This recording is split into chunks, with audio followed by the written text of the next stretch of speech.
Is going on, my home studio engineers? As always, thank you so much for checking out the Home Recording Network. I have been making content for about 3 years now, and I am just now finally starting to get some more questions coming in from you guys, which is great.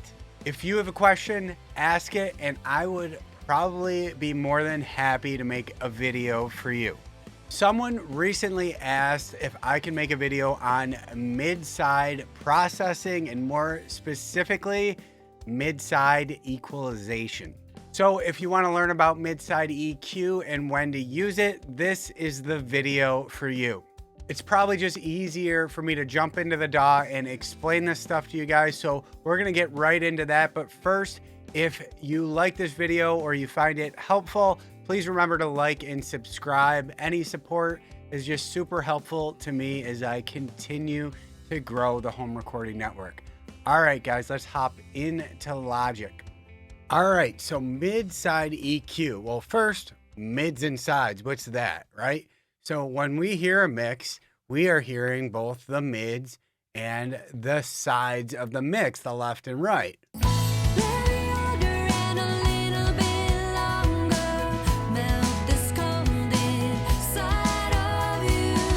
And this just blends together to make up our song, right? Our song would not be the same in mono without the sides. And if we heard just the sides, it would sound awful. So first, let me show you how you can monitor this stuff. So I will show you a free plugin, but I use this BX meter right here, which allows me to put my mix in mono or just listen to the sides. So solo the sides. So let's listen to the mix and then we'll hit the mono button and then we'll turn that off and hit the sides.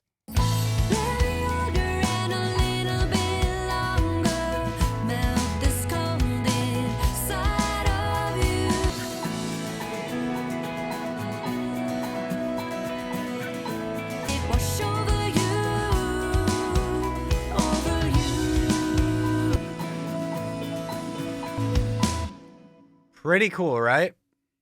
So I actually have a button on my monitor station that just allows me to put my mix in mono. So I don't actually have to pull this plugin up to listen in mono. But mixing in mono is very helpful when you're trying to EQ certain tracks to make sure, nothing's clashing. So mixing in mono is a very important tool. So, all right, what if you guys don't have this plugin? Well, Plugin Alliance, if you sign up for a free account, you can actually get a few free plugins. And one of them is the BX Solo. So if you don't have this or you need a tool to do this, go sign up for a Plugin Alliance account for free. And you have your mono and your side solo right in this plugin. It works exactly the same. The plugin I'm using is just a more sophisticated version of this.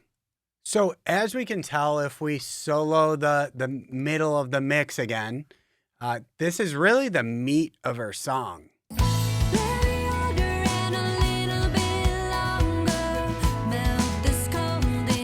Right, a lot of the important elements, the vocals right up the middle, the kick in the snare, the middle of the mix is probably the most important part, but yet it would be nothing without the sides.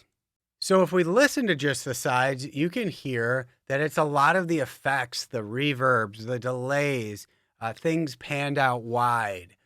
So there's not a lot of definition in it, but a lot of, I guess you would say, the glitter is in the sides of the mix.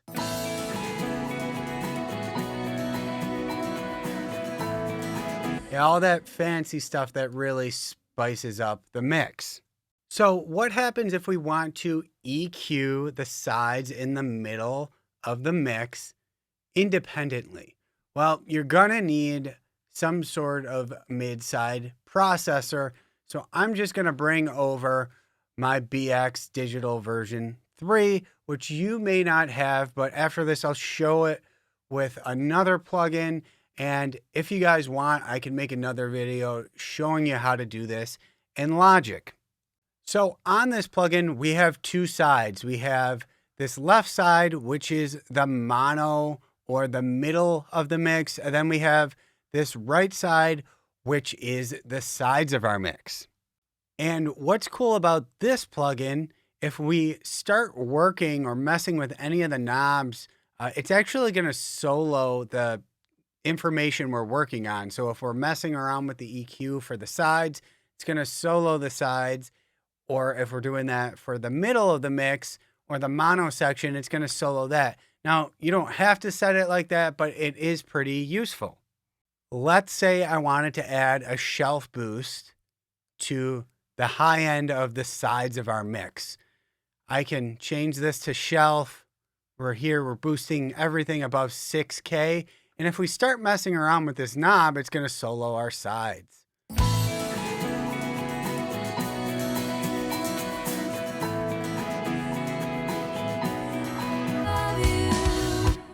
Pretty neat stuff. So now that we know how to EQ the sides and the mono section of the mix independently, what do we do with this information, right? What are the typical EQ moves here? Well, I'm going to show you what I usually do, and then I'll show you what some other people are doing. Then I'm going to explain whether I think you should really mess with this stuff at all. A step that I will usually take towards the end of my mix bus chain is to roll off some of the low end information from the sides of the mix. If we listen to just the sides of the mix, we can hear that there's really not a lot of low end on it.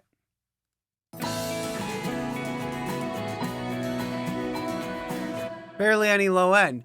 And the reason for that is because our bass and our kick drum and all that, that's coming right up the middle. So we don't really want anything coming through on the sides that's, really low down. So what I will do a lot of times is roll off the low end of my mix to maybe 90 or 100 hertz. But this isn't really something that you have to do in your mix. This is more of a mastering process. But I like to do it in the mixing stage. So I would roll off to about 90 hertz with this song.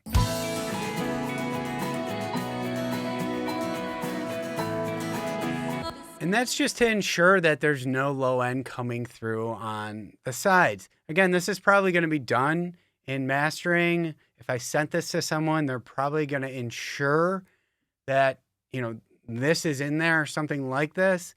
But it doesn't really have to be taken care of now. I just like to do that.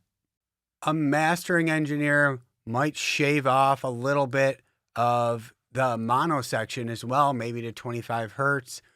If they feel they need it. Now, that is really all I do in my mixes when it comes to MidSide EQ. But what a lot of people are doing as well is maybe taking a high shelf, maybe up at 12K, and boosting the sides around there. So let's try that.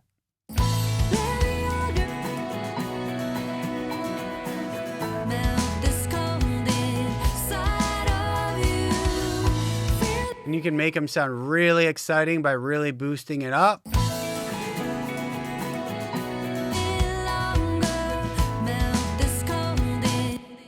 But I wouldn't really do that. I mean, this mix is already pretty bright, so I would not really even touch that in this case. Now, let's see how we do this in a visual EQ. So I'll just pull up the FabFilter Pro Q3.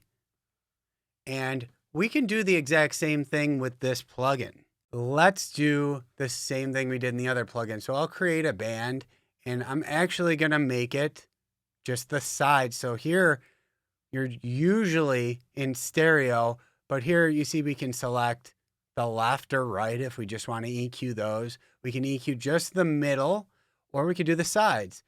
So let's change this to a low cut and bring this up to 90 hertz.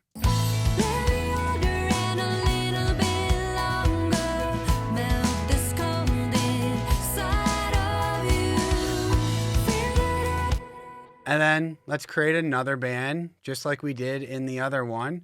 And maybe we'll make this is going to be the sides too. We'll make this a high shelf.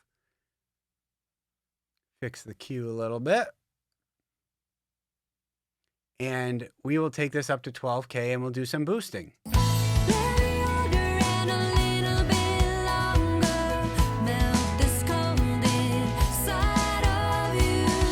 Yeah, you can really brighten up the sides if you want, but I wouldn't do anything like that. And let me tell you why. In the mixing stage, I am working on a track by track basis. If I am needing to go in and fix something on the mix bus like this, then I don't think I've done my mixing job correctly. If I feel like something sounds off or something is sounding bad or not pleasing to the ear, I'm going to go in and find that track and do my EQ work on that track. When we are using MidSide EQ on the mix bus here, we're affecting the whole mix. So we're probably going to be EQing instruments that don't really need to be EQ'd. You could put the middle of the mix on solo and then come in here and EQ the middle of the mix. Maybe it doesn't have enough bottom on it.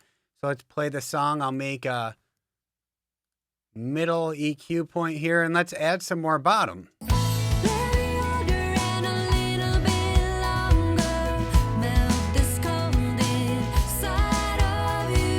Or maybe you want to take some out. Maybe it's sounding a little boxy or something like that.